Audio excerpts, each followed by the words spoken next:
আসসালামু আলাইকুম ওয়া রাহমাতুল্লাহ।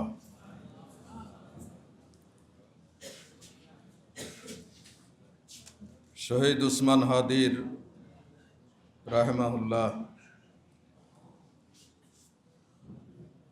দোয়ার মাহফিলে আমরা আজকে একত্রিত হয়েছি। এ মাহফিলের সম্মানিত সভাপতি, বাংলাদেশ জামাত ইসলামীর সম্মানিত সেক্রেটারি জেনারেল, সাবেক এমপি জনাব মিয়া গোলাম পরোয়ার, মাহফিলে উপস্থিত রয়েছেন আমাদের প্রিয় শহীদ উসমান হাদির একান্ত প্রিয় ভাই, আমাদের মহানগরী এবং কেন্দ্রীয় নেতৃবৃন্দ। আজকে এরকম একটি মাহফিলে আমরা একত্রিত হব, এটা আমাদের কল্পনাতেও ছিল না।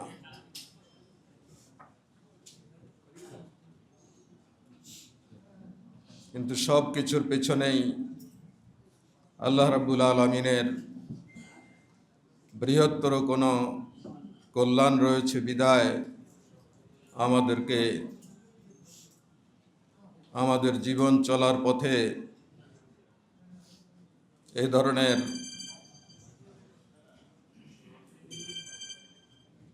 বহু বিষয়ের সাথে সম্পৃক্ত হতে হয়। কোরআনে পাকে আল্লাহ রাব্বুল আলামিন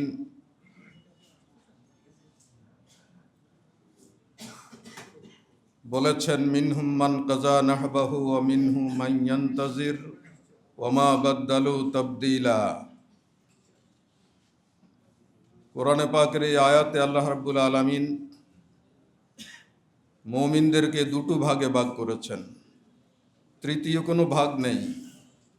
মুমিনদের দুটো ভাগ, একটি হচ্ছে তারা আল্লাহর দ্বীন মানা এবং প্রতিষ্ঠার জন্যে জীবন দেবে, রক্ত দেবে, শহীদ হবে। আর আরেকটি অংশ হচ্ছে তারা এর জন্য সব সময় অপেক্ষমান থাকবে, ইন্তজার করবে।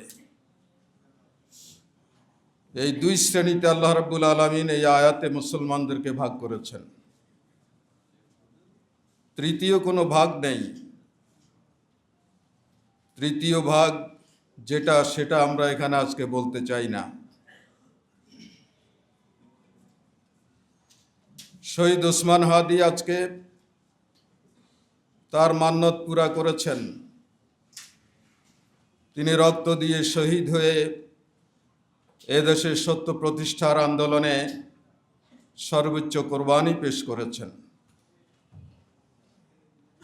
আমরা যারা আজকে বসে আছি এখানে, আমরা হচ্ছি দ্বিতীয় পক্ষ, দ্বিতীয় অংশ মুসলমানদের। আমরা আল্লাহর দ্বীনের জন্যে, সত্য প্রতিষ্ঠার জন্যে, ন্যায় প্রতিষ্ঠার জন্যে, মানুষের অধিকার আদায়ের জন্যে এই সমাজটাকে একটি বসবাসের উপযুক্ত কল্যাণধর্মী সমাজ রূপে গড়ে তোলার জন্যে আমরা সর্বাত্মক চেষ্টা চালাবো, আন্দোলন করব, সংগ্রাম করব। এই ধরনের অপেক্ষমান অংশটি হচ্ছি আমরা। আমি জিজ্ঞেস করতে চাই, আমরা কি আসলে এই অংশের অন্তর্ভুক্ত কিনা সবাই? আলহামদুলিল্লাহ। আমাদের এখন কাজ হচ্ছে, যে জন্য আমাদের শহীদরা জীবন দিয়েছেন,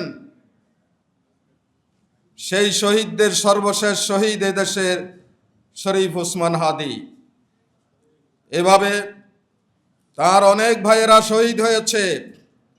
এই উপমহাদেশে সব ধরনের জুলুম, নির্যাতন, শোষণ, বঞ্চনা থেকে মানুষকে উদ্ধারের জন্যে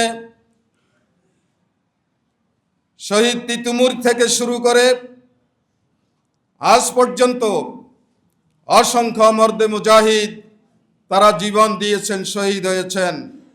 শাহজালাল, শাহ মাকদুম, হাজী শরীয়তুল্লাহ, শহীদ আব্দুল মালেক, শহীদ নিজামী মুজাহিদ কামরুজ্জামান আব্দুল কাদের মোল্লা, সাব্বির হামিদ আইয়ুব, এইভাবে যদি আমরা শহীদদের তালিকা করি তাহলে শহীদদের এই তালিকা অনেক হয়ে যাবে।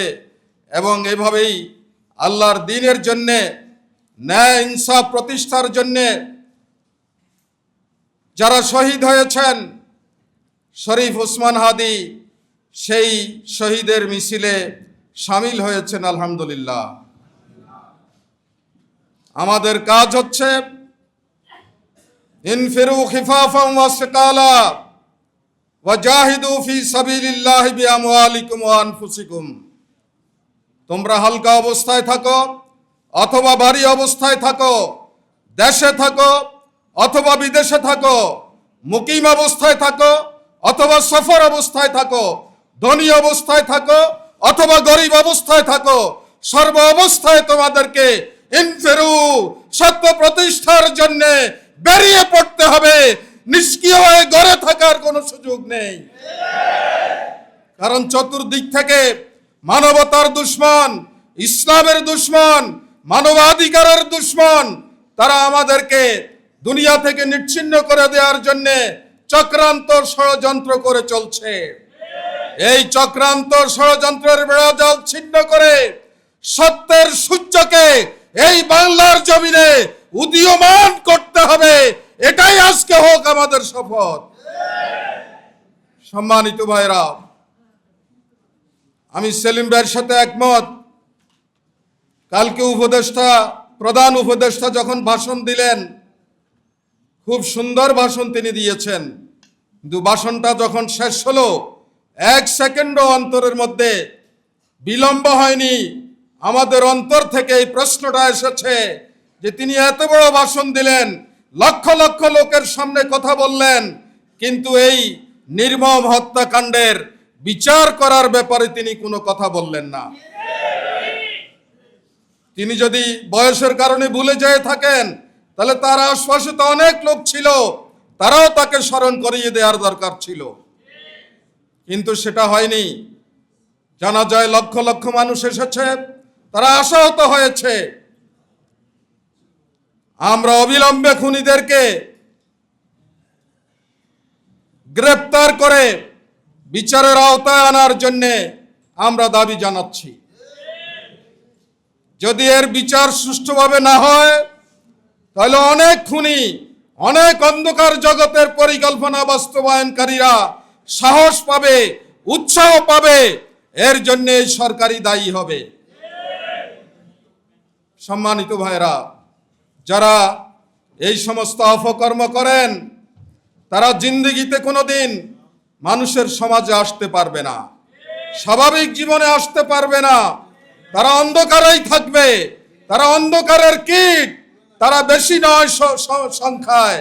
সুতরাং আমরা যদি ঈমানি জজবা নিয়ে সামনে এগুতে পারি, ঐক্যবদ্ধভাবে যদি আমরা সামনে এগুতে পারি, জুলাই যোদ্ধাদের সেই ত্যাগ এবং কোরবানিকে আমরা স্মরণে রেখে আমরা যদি আগামী দিনের সৎ, মানবিক, কল্যাণধর্মী বাংলাদেশ গড়ার জন্য ঐক্যবদ্ধভাবে ভূমিকা পালন করতে পারি, তাহলে শহীদ ওসমান হাদির এই আত্মত্যাগ সার্থক হবে। তিনি আল্লাহর কাছে আল্লাহর মেহমান হিসাবে রিজিক পাচ্ছেন, তিনি আল্লাহর কাছে চলে গিয়েছেন।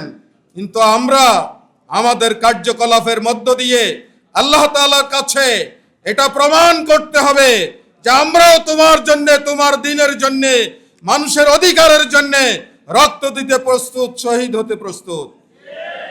সর্বশেষ শহীদের পরিবার, তার স্ত্রী, আত্মীয় স্বজনের শোক যাতে শক্তিতে পরিণত হয়, তারা যাতে সবর অবলম্বন করতে পারেন, সেজন্যে আমরা আল্লাহ তাআলার কাছে দোয়া করছি।